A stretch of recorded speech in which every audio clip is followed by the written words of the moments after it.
is Remi Dada from the School of African Languages, and I am here with the Awesome Safari podcast.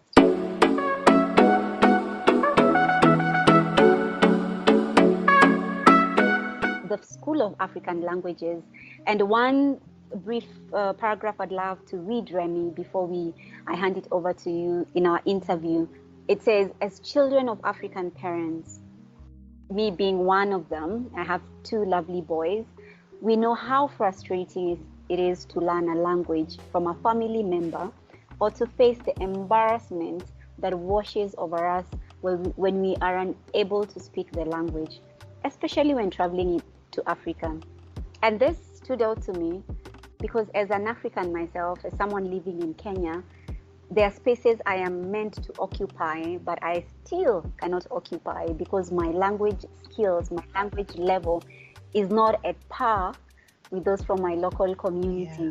So Remi, tell me how you started the School of African Languages. So Wairimu, it's all from love.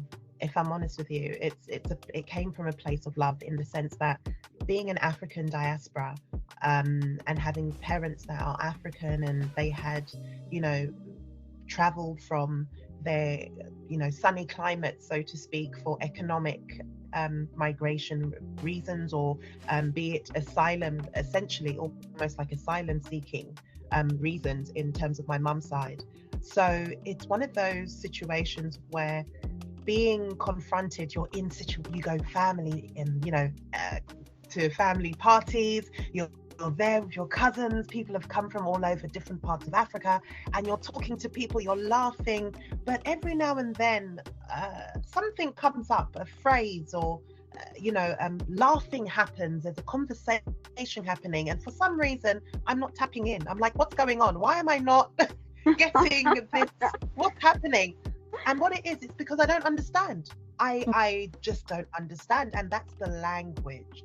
That's what happens when exactly what you said, in terms of you are unable to access communities, and these communities could be your loved ones, they could be your parents, they could be your grandparents, they could be your nieces, your nephews, etc. So what we are the bridge to help people to come back to their roots, to their heritage, to their culture, and it's all from language.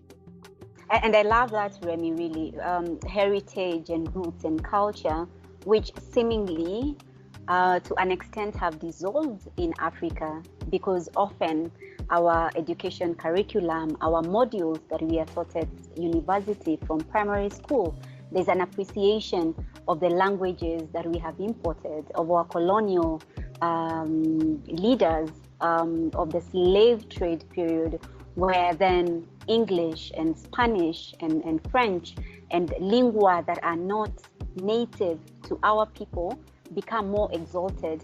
So in such circumstances, and in an area and in a field, in a globalized world where there are languages that are still being seen as the business, economic, globalized languages, for you to be able to be successful, how then do you connect these African languages to what is expected in the world for people to be able to make a livelihood and to survive, as well as maintaining their culture and heritage, and culture is important.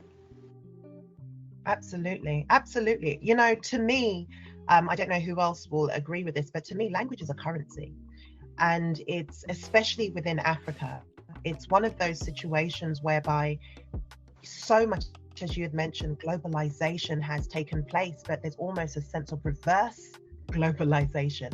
People are returning back to their roots. They're returning back to a place which they call home. And essentially, this is normally the African diasporans, those that were in America, and now taking their DNA tests to find out, where in Africa am I from? Where was I stolen from? Why is it that there's Africa is calling me? And the thing about that is, they have always spoken about brain drain in Africa all the time. People are leaving Africa, they're going to other countries, they're going for economic purposes to further their lifestyles, their lives, their families, etc. But what we need to remember is, yes, that had happened. The tides have now changed. People have realized that there's businesses that are moving from the European Western world to Africa. I'm sorry. Does that not mean that we should be following this same trend? The fact that Google are in Africa, the fact that other companies are now moving their head offices or establishing head offices in Africa, that must tell you that yes, at one point, European languages were the highest currency. However, now we're getting to a point where an African language, the fact they've come to Africa, it means they're on our land, which means this is the time for us to rise up, start taking accountability and ownership of our own languages for once. Let's be proud of that. Let's bring that into the office. Let's bring that into the courtrooms. There's nothing stopping us by doing that. The only thing that's stopping us by doing that is the fact that we've been separated from our languages, from our culture for so many years. And here we are. So now it's all about relearning. And I like the point of relearning and really capitalizing on the currency that we have been given, which is our language, rooted in very deep story and history of our culture and our heritage and our roots and our personal identity. And looking at how that evolution can happen, Remi, from a personal perspective, from you being a female leader to this international organization, the African School of Languages. How do you see that being inculcated within our young people whose mind in tune with the content on different social media platforms and also on our conventional media?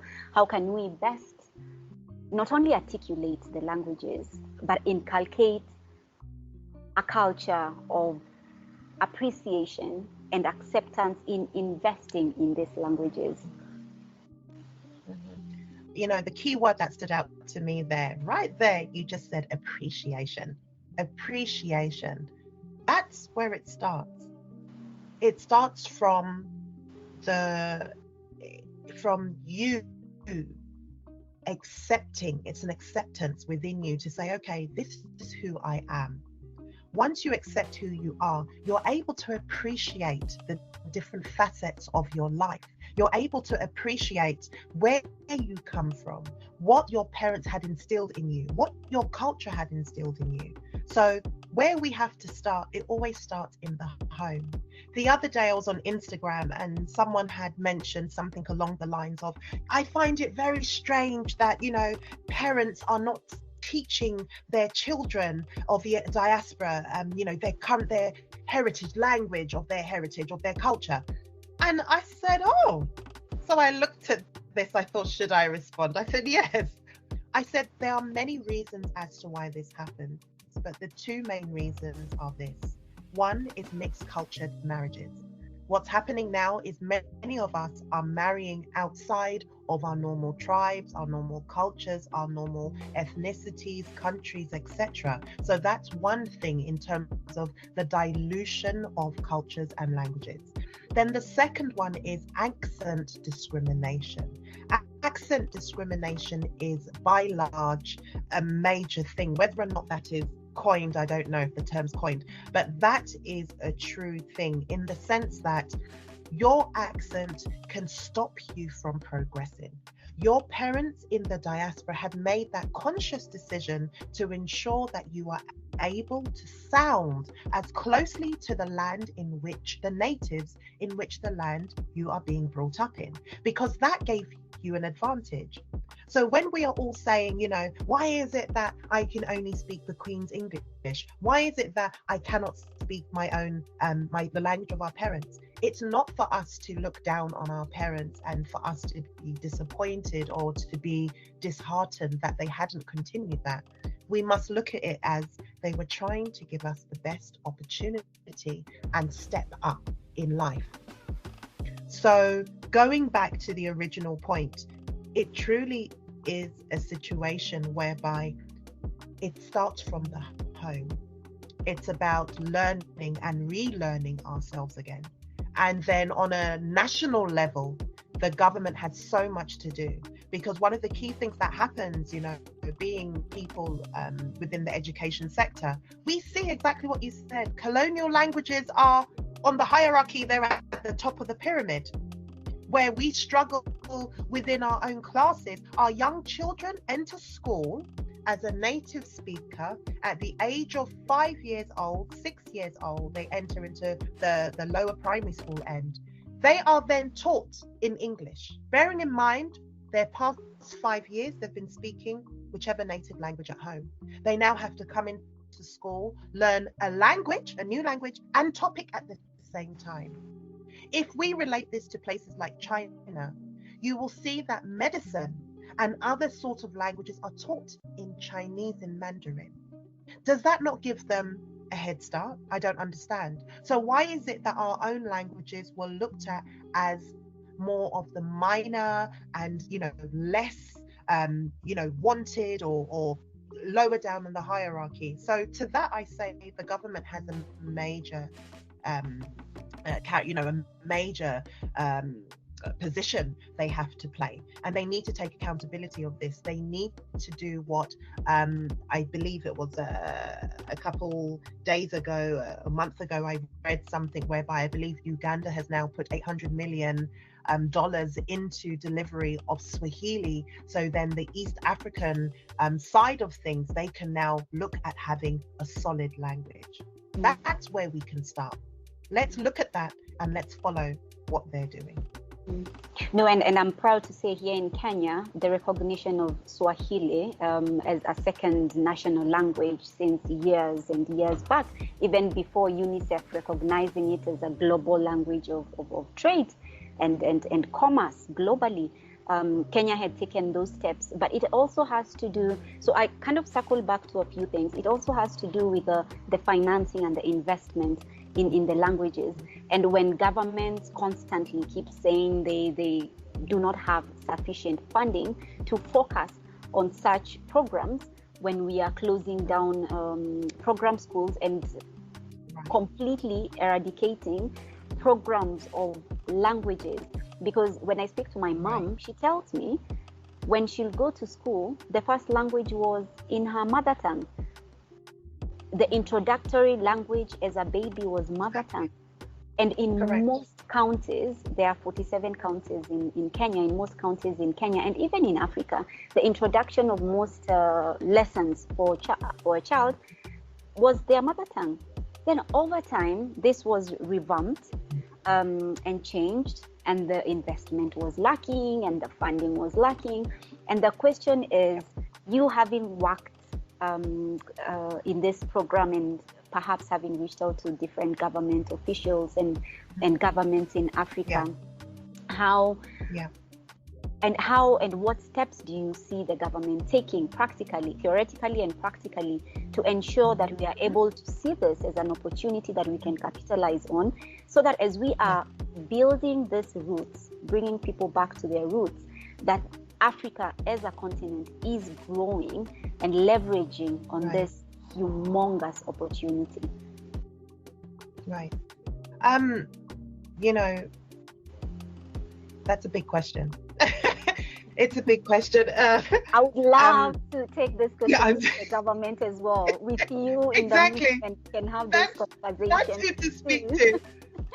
You know what's funny? So there have been several meetings that I was meant to have with a specific governmental official, and the whole reason this was about bringing my experience from the so-called Western world and speaking to that of those that were in just different educational realms within Africa. And one of the key things they were trying to push at the moment, which they've been pushing for a long time, is the technological aspect of curriculum. And technology, one of the things which I find quite poignant is that China, I always bring China into things because it's something to look at. China had focused and turned their attention to manufacturing, whereas Africa at this time, we focused on academia. So what had happened over the years is China are now at the forefront of manufacturing in terms of building, in terms of infrastructure, in terms of moving forward. They are the ones that you seek in terms to build your country. Whereas in Africa, we have academics. And these academics are who? They're doctors, lawyers, accountants, they're teachers, and they're all, that's brilliant. But can they build the country? And it's not to be condescending, to be like, or patronizing in any way, to be like, oh, okay, but we're just talking about where the government had placed their importance. And now looking at it in 2024, we're realizing what's needed. Why are we having partnerships externally? Is because of the infrastructure. And we are not prepared for that. So what we need in terms of going forward is for the government to really look at things and say, hold on a minute. We're looking at pushing technology, which is amazing. We're looking at the whole NASA, being on par with other countries. I understand that in terms of aeronautical science, etc. But we have yet to truly look at what moves the country and what unites the country, which is language. So governments as a whole, they are now looking at incorporating language in different aspects, such as the African Union, who had taken on that responsibility to add Swahili to being one of the additional languages in terms of recognized languages, official languages of the African Union. So I think, again, it's a thing which is unfortunate, is Africa's always slightly behind. And it's time to change that. It's time for the government to take the lead and stand in terms of linguistics, start to understand the power of language for unity and for moving forward. And that's a really, really important point, Remi. And just echoing in articles that I have read and in scholarly engagement I have had with professors here in Kenya and in Africa and abroad, and people would point such discussions as a naivete, arguing that who pays the piper calls the tune. So if Africa and if Kenya is not willing to invest, and if we constantly say we do not have the money to invest in sectors that can further the African continent, and we are taking loans from the International Monetary Funds, and we are getting grants from the United Nations systems and all these other structures, who dictate and give conditionalities of areas and issues that Africa and governments in Africa should run. So how can the government then be able to have the scope to which they can highlight what are the key focus areas Africa should take in terms of direction of growth, in terms of direction of investment, and how can this be better and best cultivated? I am seeing a lot of young leaders. Senegal, we just elected a 44-year-old, very, forward-thinking leader. We could be next, why Remo? What can they bring on the table, and how? Because money does do this work. Money does propel the project forward. Yeah.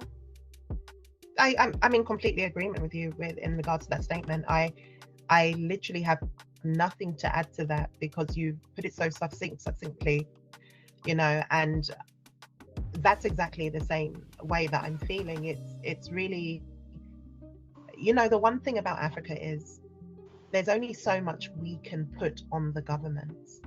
We as Africans have realized that in order to move things, sometimes we need to do it privately. We've now realized that. We've realized that the movement starts from the ground. That means that we are more instrumental in change than potentially your local MP could be. So by us working together, it's more about collaborative working now going forward. It's working with those that are private organizations and building up with them and making a change locally, maybe city by city. But, it's over time. We're 400 years behind, essentially, when we look at things. We're not going to do that overnight.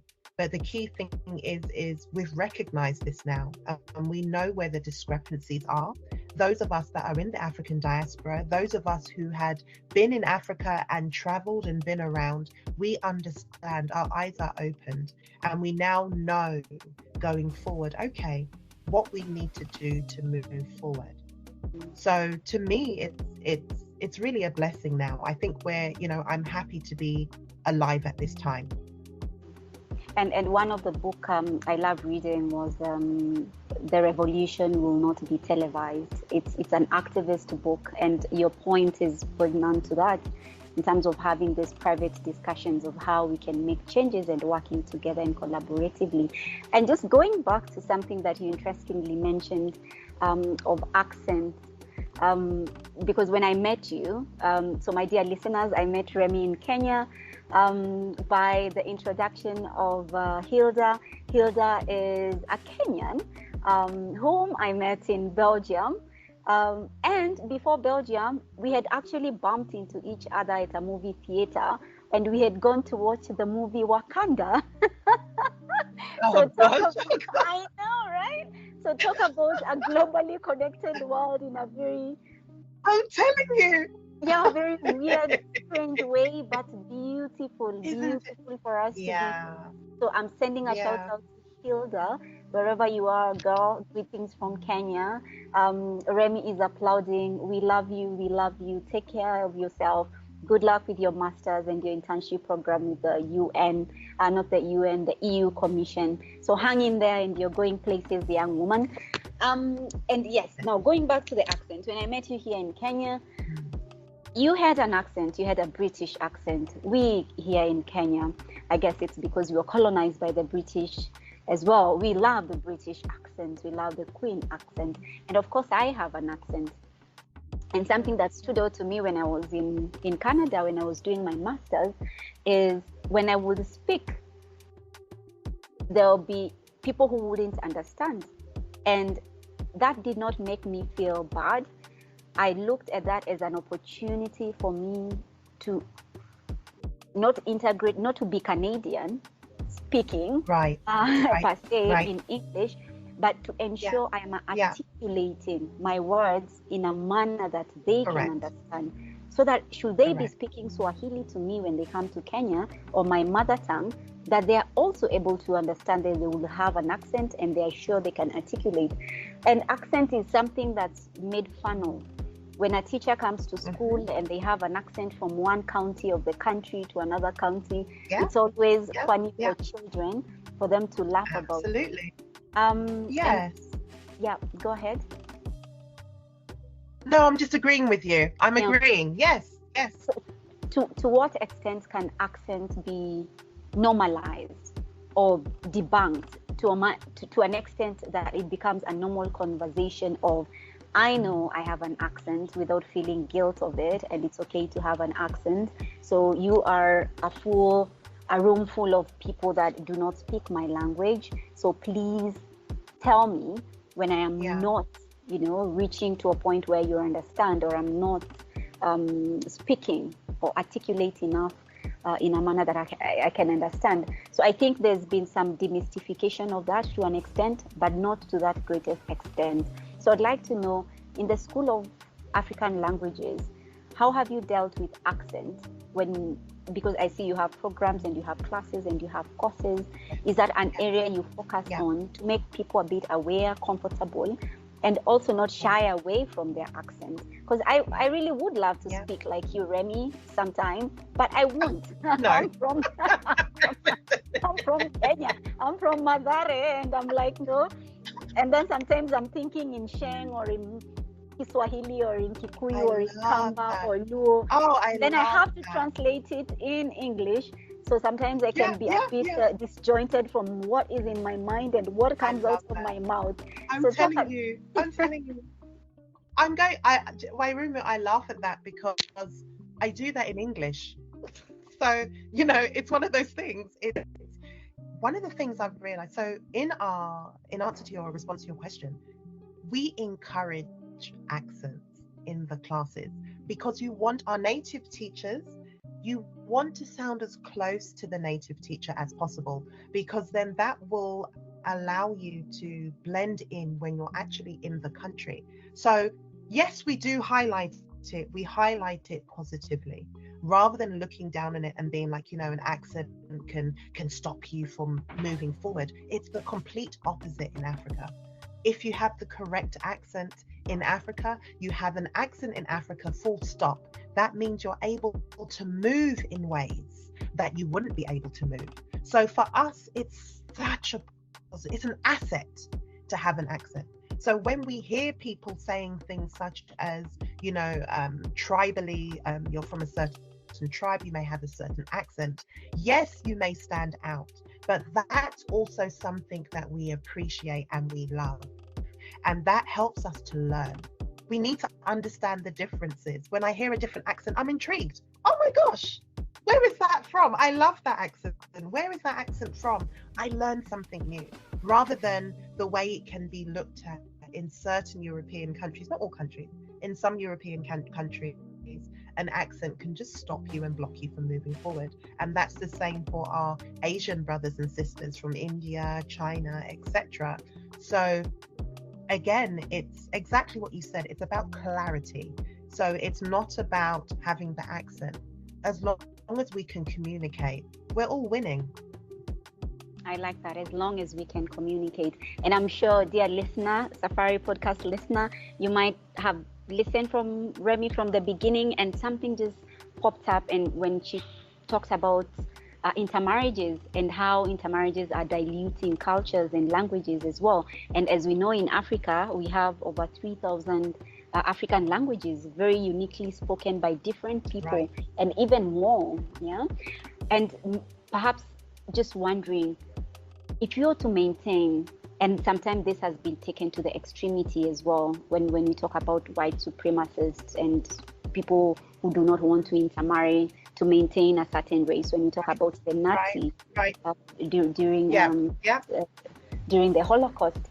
And here we're trying to also share insights of going back to roots, going back to culture, going back to heritage. And we'll be wondering, are we trying to say that for us to maintain our languages, our culture, our heritage, our roots, we should maintain such a strict cultural lack of integration through intermarriages, right, so that you have that purity of language, purity of culture, purity of heritage? And to what extreme does that go, and where do we kind of have the barriers? Because these are things that we will experience as people look at it as a way to leverage and to capitalize on languages economically. They might take it to the other extreme, which is negative, and have massive repercussions. Absolutely. For every cause, there's an effect. So essentially, it's one of those things that, yes, it could happen. But again, it's one of those things where normally in those sort of situations, it's a small micro part of society that will have that. And so this is replicated in every society. You have these little tiny segments, micro segments of society that believe in one particular strict, almost, I don't want to say conservative because it's the wrong term, but in a strict mono, like very homogenous type group. And the thing is with that, it's fine. It's their will. God gave us free will. So if that's how some people wish to live, then let them live like that. But again, it's one of those things for us to learn from. It's to say, okay, that is how one part of society lives. And yes, that can help us to also keep the culture going in some ways. So I never look down on that. But what we do have to do is, it's about balance, I think. It's about having that, as well as having space available for other dynamics, other types of ways in which we live, we wish to live. But I would never knock that and say, no, they shouldn't live that way. Is that not the same in terms of looking at the Maasai tribe? They move in a group. The Khoisans, they move in a group in South Africa. You know, there's groups, Fulani, they move as a group. So they tend to keep their blood within that tribe. And there's nothing wrong with that. Absolutely nothing wrong with that. It's just for us to learn, and hopefully they're open enough, which they have always been, open enough to teach us as well. Dear listeners, this is Safari Podcast with me, Remi Gitau, and today I am joined by a brilliant, intelligent leader, pioneer, and a trade setter. She's the leader, the manager, the founder, the coordinator of the Africa School of Languages. We'll be right back after this break. Don't go away.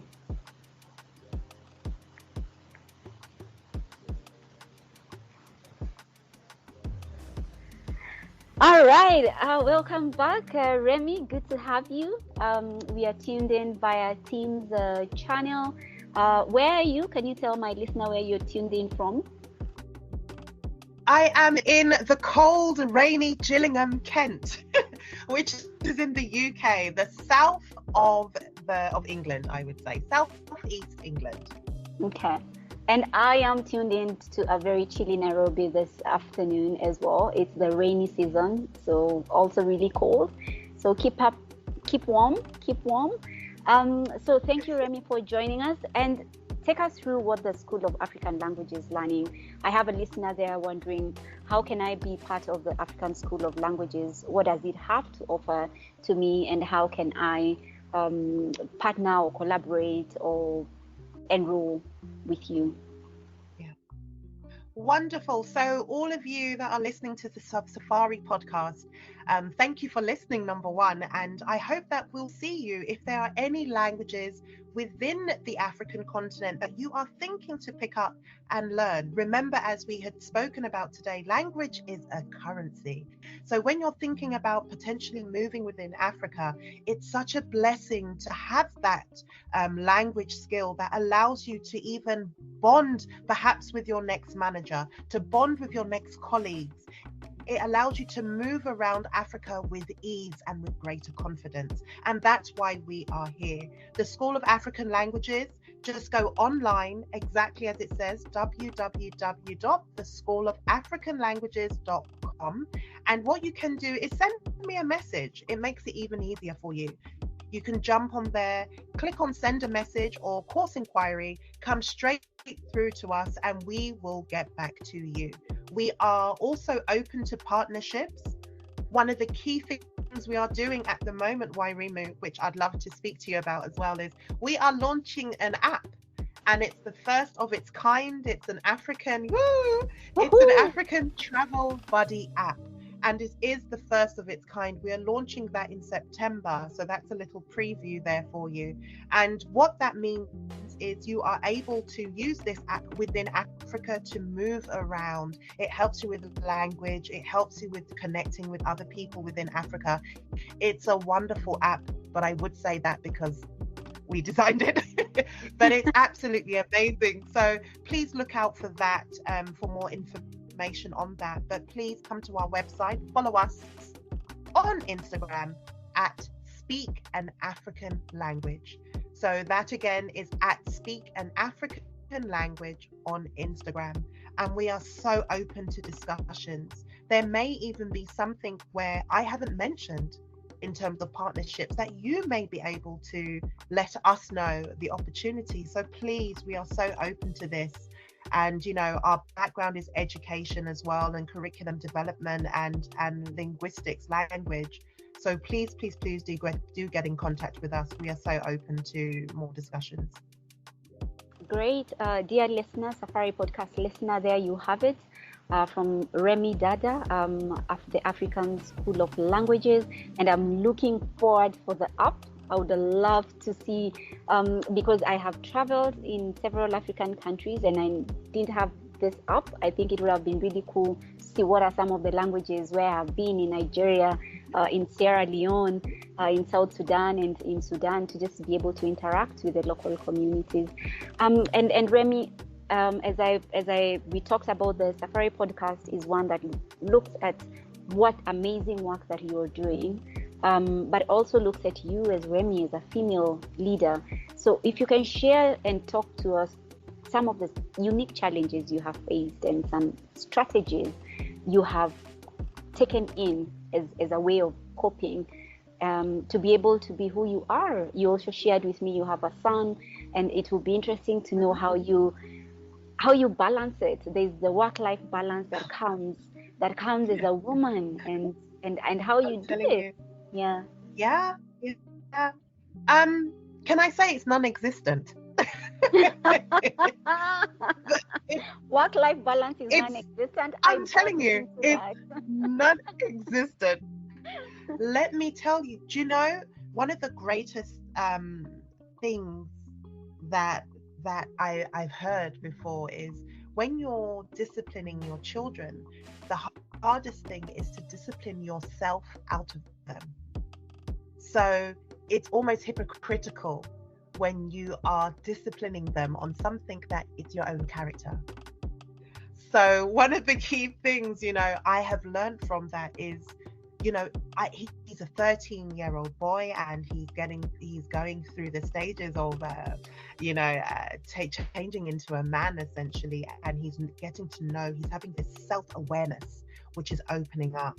And it's a challenge, but it's such a blessing to see him coming to his own. So what has happened is, I said to him, one of the key things is, I said, look, you can see your mum, she has this business that's going on. So I bring him along. He comes to events. We've been to local sort of government events, and the local MPs will question him, and they will say, what is your mother doing? And, it's to watch him as he battles through those conversations, but it's about him finding himself. And, this is about legacy, if I'm honest with you. So one of the key things I really strive for is ensuring that when I'm not here, my son is able to continue the ways.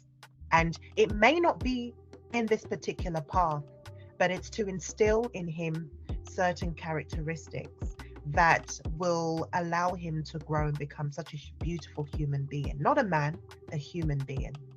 And that's what it's about. In terms of challenges, besides the parental challenges, instilling the characteristic of him, and this is something I share with you, to be a human being. I am a humanist who believes in beauty of being a human, and essentially cultivating a relationship that you can really be a whole person. Yeah, and you were talking about challenges in addition to the parenting one. Go ahead. Challenges. So one key challenge, again, it goes back to who I am. And my mother is South African, my father's Nigerian. A key challenge, again, is language. It's the cultures, it's understanding how to code switch. When I'm in Nigeria, code switch. When I'm in South Africa, code switch. When there's a party with both cultures, just confused.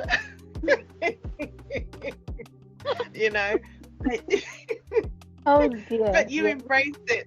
You just embrace it. It's all part of it. It's part of being who I am, and having 3 elder brothers that are doing amazing things in their own right. So, it sounds really cliche, but I love life. I'm very happy with where I am right now. I'm happy with life, and I thank God, and I can see so many more opportunities that are coming through. Like even speaking to you, we always have a little discussion, and we're like, oh, this could go lead here, this could lead there, and we're just open to it. So that's what I think it's about. It's remaining open. As you said, how do you face challenges? So my answer to that would be remain open. I love that, remaining open, because the world is changing so rapidly and evolving so quickly. So allowing yourself to be open to that and adapt to the coming changes and tides, I think that's a really unique way of even mentoring young women who are coming up as leaders or inventors and innovators and entrepreneurs as well. And Remi, tell me something about yourself that our viewers do not know. What books does Remi love? What kind of music do you love listening to as we wind up? And what serenades you in terms of food.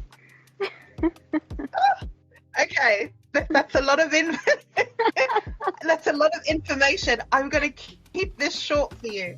So one of the books I'm currently reading is this one here called Africa Arrives. Now, this was created actually in 2018. So the funny thing about it is by the time you finish reading it, it's already out of date. But the point is, it's so insightful because what it's really talking about is just the market, the trade market, and the actual, I'm going to say the tapestry or the landscape is the key word of Africa. So this is given a landscape of what Africa was like in 2018. It talks about the different sort of growth and opportunities that are available all over Africa, from Somalia to South Africa, Algeria. It mentions all the different countries. So in terms of reading, this is something that I'm currently fighting through. I'll totally check it out. Please don't let me send you the PDF. So in terms of food, again, come on, being a Pan-African, we love everything. So give me anything.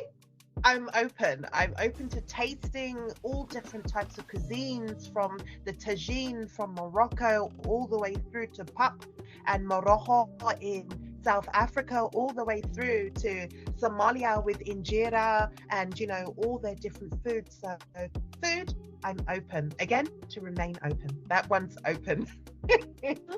and music, as we wind up this amazing interview. Music, everything again. So one of my key things is I was a savvy jazz listener at one point in my childhood. I really loved jazz. I love like the melodic sort of tones in that, and the flow and the stories that were told through the music. I used to really enjoy jazz. As I'm going through things now, the music reflects the state of mind that I'm in. So dependent how I'm feeling is what I will listen to. World music sets a scene, sets a tone. If I'm doing events, having the African music in the background, it just sets the scene for everyone. They come in and they hear it, it's the sights, the sounds, everything. But generally, I'm open to music. I'm always trying to let everyone know about my Uncle Louis, who is a South African musician. He's a jazz musician from South Africa. He's Louis Manhlanga. Yeah. I'll put it on the I will do. Oh, that would be awesome. Thank you. I will. So we're going to be having the launch in September, and he will be playing there for the launch. So I'm super excited about that. But music. Wairumi, if you've got any suggestions, recommendations, send them over, please. That would be wonderful. Awesome. And I might reach out to you and do a live during the launch of your app. This will be wonderful, and we can have some live jazz music playing for listener and potentially streamline it live. So we'll see. I'm not promising much. We'll see how it goes, and then hang in there and watch the space. So there you have it, dear Safari Podcast listener. You have been with me, your host, Remi Gitao, and the amazing Remi Dada from the African School of Languages. Check them out. Let's embrace our language. And as Remi says, let's stay open. See you next time. Bye for now.